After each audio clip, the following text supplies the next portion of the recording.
Hello everybody and welcome back to the Simple Joy Show. Today I want us to talk about uncovering the joy hidden within our daily mundane tasks. We've all got those daily routines that perhaps aren't the most fun, we don't enjoy doing them, and in some cases we might even dread doing them, but it doesn't have to be that way.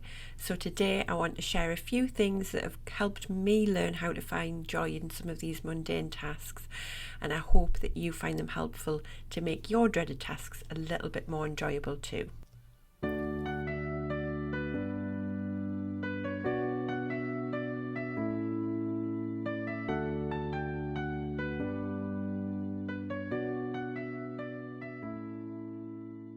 This is the Simple Joy Show, the podcast for people who are ready to declutter and simplify their homes and lives to create more space, time, energy and freedom.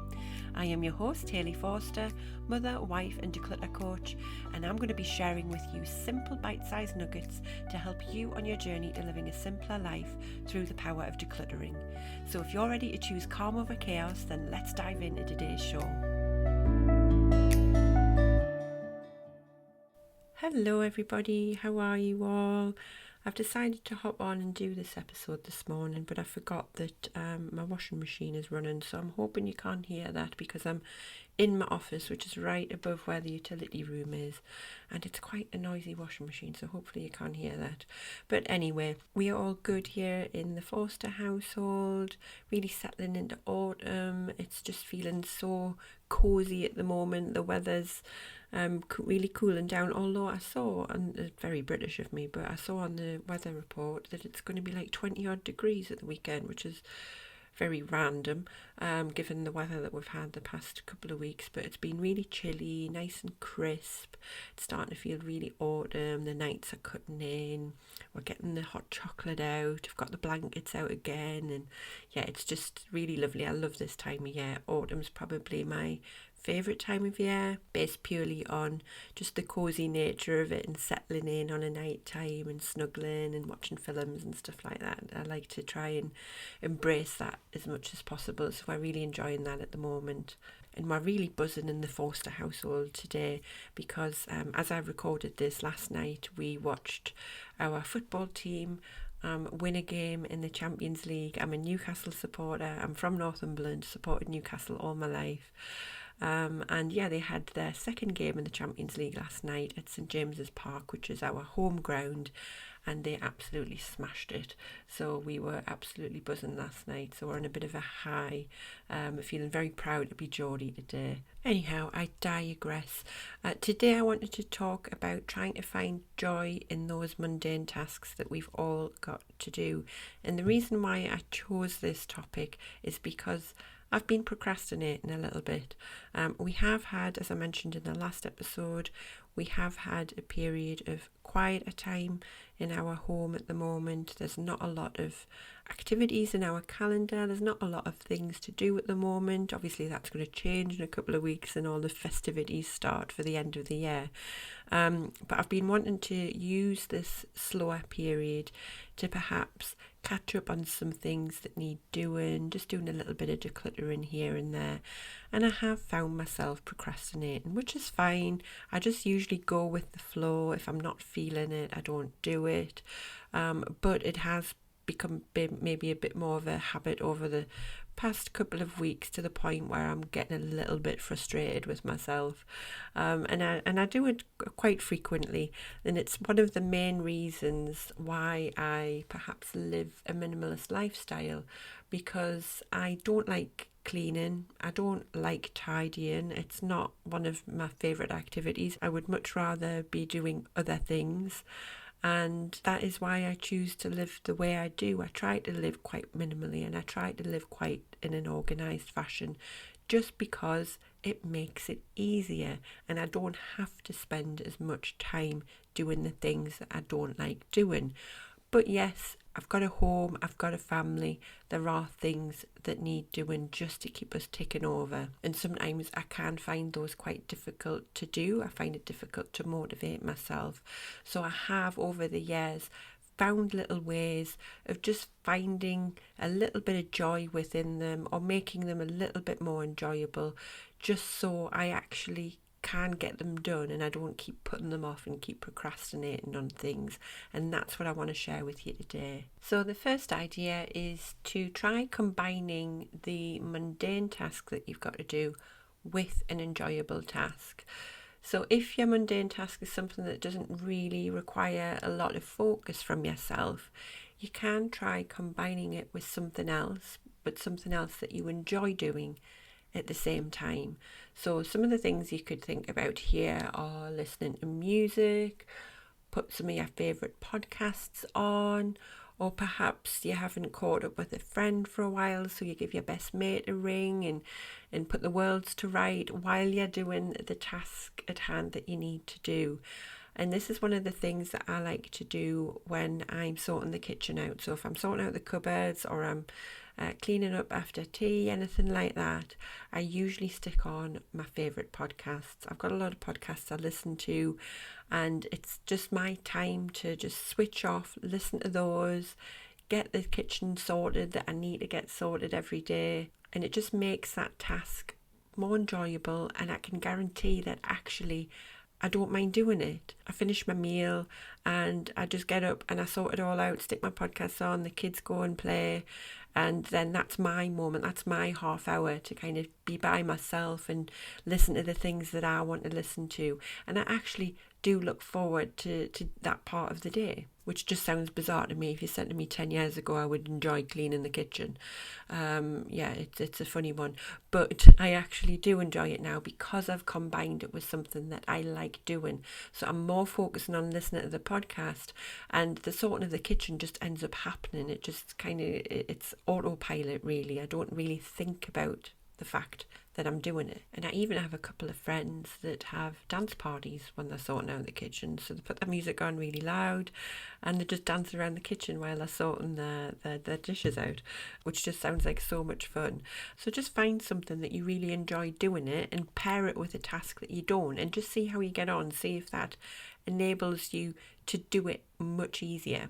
And the second idea is to try turning the task into a game. So if it's something that you really, really hate doing and you find yourself struggling, not wanting to do it, you can set yourself a timer and see how quickly you can get everything done. And if you're someone who's quite naturally competitive, this might work really well for you. And I first realised that the time limit thing was a good idea for me. It was a few years ago, and I mentioned in a previous episode that we have a cleaner, and I've had a cleaner since my eldest was born, so 11 years. And she had a set time every 2 weeks to come round to do the cleaning. And then one week she messaged me and she said, oh, instead of coming at 11 a.m, can I come at 9 a.m? And she messaged me that like just before I was going to go to bed the night before. And I was like, yeah, it's fine, not a problem. So I got up, and obviously I had to take my daughter to nursery. So I had very limited time in the morning. And usually what I like to do before the cleaner comes is I have a sweep around, just make sure the surfaces are clear, and have a little bit of a tidy so that she's able to clean as well as she can without there being junk everywhere, basically. And in that 20 minutes that I had to sort the house out before she arrived, I got so much more done than I ever would because I had a time limit. I knew that she was coming at 9 and I knew what I needed to get done, and I completed it so fast. And it was fine. It wasn't like a half-assed job or anything like that. It was just that I had a time limit and I just got it done so much quicker than I ever would. And it's that old saying, isn't it, is that you get your house tidied quicker than you ever do when someone comes to visit versus what you could do in a full week. So try giving that a go and see if that's something that can gamify it for you and make it much more enjoyable. The third idea is doing something with somebody else. So if it's something that you really don't enjoy, just ask someone if they can help you. And we do this with a few things. So I don't particularly like grocery shopping by myself. I do most of my shopping online. But if there's stuff that I want to do at the supermarket or pop to somewhere that doesn't deliver perhaps, I get the kids to come along with me because they enjoy it, they get excited because they love going shopping. It's the benefit of two girls, I suppose, and it just makes it so much more enjoyable for me, and it makes it like a nice experience with me and my daughters. rather than just me popping out and grabbing a few things and it becoming a bit of a chore. It's me taking the girls out and we'll have some quality time together. We might pop to a little cafe and get coffee and a cake, things like that. And it just makes it more of an experience rather than a job to be done. Another thing for me is when we're decluttering is that I sometimes like to do it with the girls or with my husband, depending on the location of the items. And we usually stick on a film, or we can watch one of our TV programs, put some music on, podcast again, and we just have a little bit of a chat while we're doing it. It becomes one of those moments where we're together, we're enjoying each other's company, or we're doing something that we enjoy. So instead of me being in a room by myself, not really interacting with anybody, it can become much more of a sociable experience, and again makes it much more joyful. And the last idea is rewarding yourself.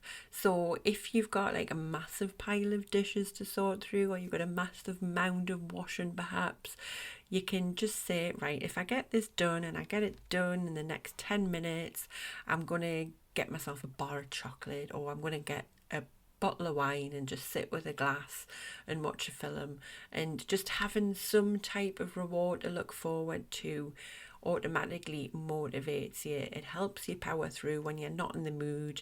And this works really well for me. I suppose I'm like a little kid in a way, where I like getting a little pat on the head, and I give that pat to myself. I give myself a well done. I was like, right, that was a good job done, Hayley. Now have a glass of wine and a bar of chocolate. And it just feels really good to get it knocked off your to-do list, especially when it's something that you're not looking forward to, or perhaps it's been on your to-do list for a few days. And just giving yourself that little pat on the back that you deserve, it helps you feel accomplished, and it's going to make you feel less likely to dread it when you come to do it next time. And that's because you're getting back into your routine, you're getting into those habits, and sometimes you've got to tempt yourself, you've got to reward yourself. As I say, treat yourself like a little kid and say, what would I most like in this moment in time? It might be that you go for a walk, have 5 minutes to yourself. It might just be, like I say, a bar of chocolate and a glass of wine. And reward yourself for that. Get the job done, reward yourself, and it'll just seem so much more motivating. So before I wrap up, I would just want to leave you with a little thought, and that is that each task that we have in our life, in our day-to-day lives, no matter how dull it can be, you can turn them into a source of joy. It's all about the perspective and the approach that you choose to take, and that can make all the difference with it. So I just want to challenge you that next time you're faced with something that you just really don't want to do, you can change that. You can make yourself think differently about it. And one way of doing that is by choosing one of these little suggestions that I've took you through today to try and make it more joyful for yourself. So which one of them are you going to try? I'd love to hear about it. Let me know which tasks you usually try to sidestep and how you're going to plan to just sprinkle some of that joy into them. Tell me your stories, drop me a DM on Instagram, because I'd love to hear all about it. So thank you for joining me on today's episode of The Simple Joy Show. Remember that life's ordinary moments can become extraordinary. And until next time, keep finding your simple joy. Thank you so much for listening. If you've enjoyed this episode and you'd like to help support The Simple Joy Show further, then please share it with others, post about it on social media, or leave a rating and review. To catch all the latest from me, you can follow me on Instagram at HelloSimpleJoy. Thanks again, and I'll see you next time.